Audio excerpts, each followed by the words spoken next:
Ready when you are. Thomas, it must be very satisfying to have made a switch like that at the break and seen it pay off so quickly. Yeah. Very good. Second half, very bad. First half, disappointed with the performance first half from our perspective. What a goal from Kane! You know, shouldn't be possible to score from there, but Kane, he's possible of doing that. So in general, just not a top first half. What I'm pleased with, because football is won over 90 plus minutes, and we all dream about playing the perfect 90 minutes. It's very rare that happened. Of course, I expect us to do better than we did first half, but we hang in there with good recovery runs, good blocks, and a brilliant keeper with a lot of good saves.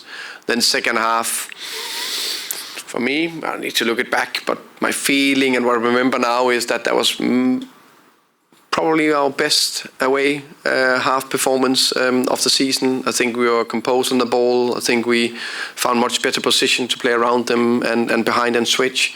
I think the high pressure was much more nailed. First, I was a little bit too much back and forth. So we won the ball higher and then created dangerous situations. Scored 2 fantastic goals to switch the game around. And then we changed to the 3-5-2 because we know they will add pressure and they put more offensive players on the pitch. And we dealt with that, and we not only banged in, but also the 3-1 goal is after high pressure. Yeah, very happy. So I was just going to say, you must be very happy at the end of the week. You've had obviously been a difficult few days, but to score 3 goals and to have a player scoring twice, I mean, it just sends a very positive message to the fans as well. Yeah, definitely. Of course, our thoughts go to Ivan, and we already talked about that, and we are very aware of that. And to place 20 goals in the Premier League is not easy. We talked about it 2 days. Yes, I can't remember. Yesterday. Time flies. That we actually have good players in the squad that can score goals, and every single time Wiss is playing instead of Ivan, he scores. He did again today. Kevin, he will score goals. He's such a threat going in behind, and no doubt about that. But of course, the big praise is to Bryan today. He is grown more and more to be a key player for us. Works so hard, fantastic pressing player, can score goals, assist, link up, but maybe lacked enough goals, probably a little bit unlucky in some situations. We hit the post 7 times last year. We're talking about the margins, but he works very, very hard on the finishing. He does that especially with Justin Cochran, but also Kevin O'Connor. To those 2 finishes he made today, and I was very pleased to see that his hard work paid off. What's the atmosphere like in the changing room after that performance? And is there a lot of talk about potentially sneaking into Europe next season? There was definitely a lot of talk of 3 days off after that performance. But of course, fantastic atmosphere. But I said to the players that praise them after a very good second half, but also that, of course, we don't know, that we are a little bit depending on other results, so we don't know exactly how that will go. So we need a result later today from Liverpool against Villa, and then we know we need that against Tottenham. Tottenham and Villa need to drop points before the last game of the season, where we're facing the best team in the world. So it's a little bit of a challenge, but we will do everything we can to make an absolutely outstanding season even better. Question on the away support. That's all you seem to hear throughout the 90 minutes was your supporters. How great have they been this season? How important have they been to you and the players, particularly over the last couple of years in the Premier League? Fantastic. We have some very, very good fans. I think we create a very good atmosphere at home, but especially at home, away, it seems like they step it up a notch.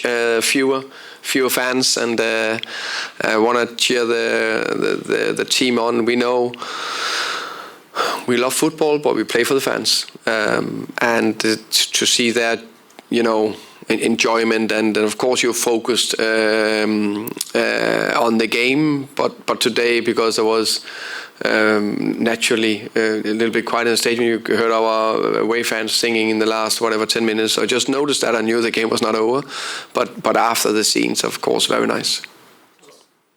So you say you're going to be facing the best team in the world, which I think we all agree with, but you have beaten them already this season. Does that give you some confidence going into it? Yes, but I'm pretty sure they will have a little bit of a payback. And let's see. I think they will win tomorrow and win the Premier League. But if not, then definitely everything is on it for that game. But we showed that this season we can beat everyone. We're also very respectful. We can lose to everyone if you're not top perform. But now I'll first and foremost enjoy this win, and then I'll start preparing on Monday, looking forward.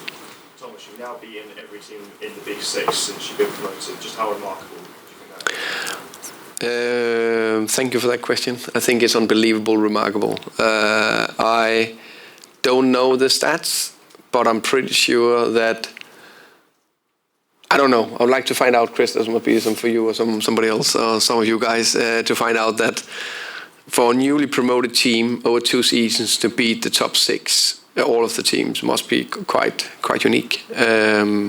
So of course we are proud of that. Thomas, just got a few questions. Obviously, first of all, congratulations. Are you going to grant the request for 3 days off? I'll think about it. I just wanted to ask about Bryan and Mbuemo again. You often talk about Bryan and Ivan being like this dynamic duo, but I think we can probably all agree Ivan's always been the main man. Is this kind of an opportunity now for Bryan to kind of, over the next 6, 7, 8 months, however long it is, for him to kind of be the main man for Brentford? Yeah, maybe. I don't know. Sometimes I think actually it's a duo. I used to say Bryan and Ivan have been the two that always been the go-to guys. Either we play with 2 up front or 3. They more or less the 2 of them, and then I had to find who's the number 3, who is that really putting his foot down and say this is my position.